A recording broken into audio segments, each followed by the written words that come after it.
بسم اللہ الرحمن الرحیم نحمدہ ونصلی ونسلم علی رسولہ الکریم اما بعد۔ رمضان المبارک کا بابرکت مہینہ ہم پر سایہ فگن ہے، اور یہ ایسا بابرکت مہینہ ہے جہاں پر اس میں ہم ایک فریضہ بھی ادا کرتے ہیں اور اس کے علاوہ بے شمار رحمتوں کے ہم مستحق بھی بنتے ہیں۔ اللہ تعالیٰ نے قرآن کریم میں ارشاد فرمایا ہے کہ شہر رمضان الذی انزل فیہ القرآن، یعنی رمضان المبارک کا مہینہ وہ مہینہ ہے جس میں قرآن کریم اتارا گیا۔ چنانچہ سب سے پہلے جو وحی اتری تھی وہ رمضان المبارک کے بابرکت مہینے میں ہی اتری تھی۔ اس کے علاوہ جہاں ہم پر یہ روزہ ہم پر فرض ہے، یہ قرآن کریم نے اس کی وجہ بیان کی ہے کہ ہم نے تم پر روزہ اس لیے فرض کیا تاکہ تم تقوی اختیار کر سکو۔ تقوی اختیار کرنے کا مطلب یہ ہے کہ اللہ تعالیٰ کے قریب ہونا اور ہمارے ذہن میں یہ بات کا بیٹھنا کہ ہم جو کام بھی کر رہے ہیں اللہ تعالیٰ کو اس کا جواب دینا ہے۔ جب ہم روزہ رکھتے ہیں تو ہمارے ذہن میں ہر وقت یہ ہوتا ہے کہ ہم نے روز کھانے اور پینے پر اپنی پابندی لگائی ہوئی ہے، اور چاہے کوئی ہمیں دیکھ رہا ہو یا نہ دیکھ رہا ہو ہمیں اللہ تعالیٰ کو جواب دینا ہے، لہٰذا ہم کہیں اکیلے میں بھی کھانے پینے سے پرہیز کرتے ہیں، اگرچہ شدید پیاسی کیوں نہ لگ رہی ہو۔ تب بھی کوئی مسلمان ایسا نہیں ہے کہ وہ اکیلے میں چھپ کر جو ہے وہ اپنی پیاس بجھانے کے لیے پانی پی لے یا اپنی بھوک مٹانے کے لیے کچھ کھا لے۔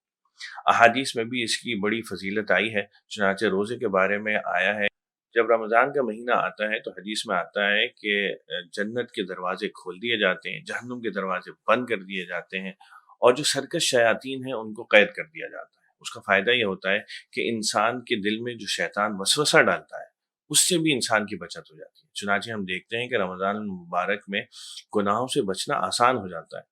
البتہ یہ ضرور ہوتا ہے کہ بعض دفعہ ہم یہ دیکھتے ہیں کہ پھر بھی لوگ گناہوں میں مبتلا رہتے ہیں۔ اس کی وجہ یہ ہے کہ کیونکہ عادی ہوئے ہوتے ہیں سارا سال، اس وجہ سے گناہ میں مبتلا رہتے ہیں، لیکن اگر کوئی بچنا چاہے تو اس کے لیے کوئی مشکل نہیں ہے اپنے آپ کو بچانا۔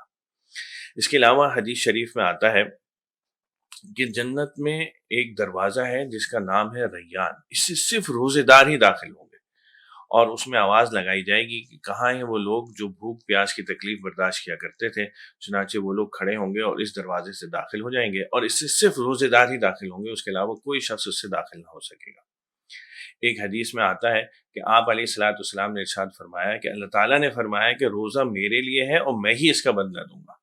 اس کے دو معنی محدثین نے لیے ہیں۔ ایک معنی تو یہ لیا ہے کہ میں اس کا بدلہ دوں گا، یعنی اور اعمال کے جو بدلے ہیں وہ کوئی 10 گنا ہے، کوئی 30 گنا ہے، کوئی 700 گنا ہے، تو وہ اتنا گناہ ہے کہ جو اعداد و شمار میں آ سکتا ہے، لیکن روزہ اتنا اس کا اجر و ثواب ہے کہ وہ تعداد میں گنتی میں آ ہی نہیں سکتا۔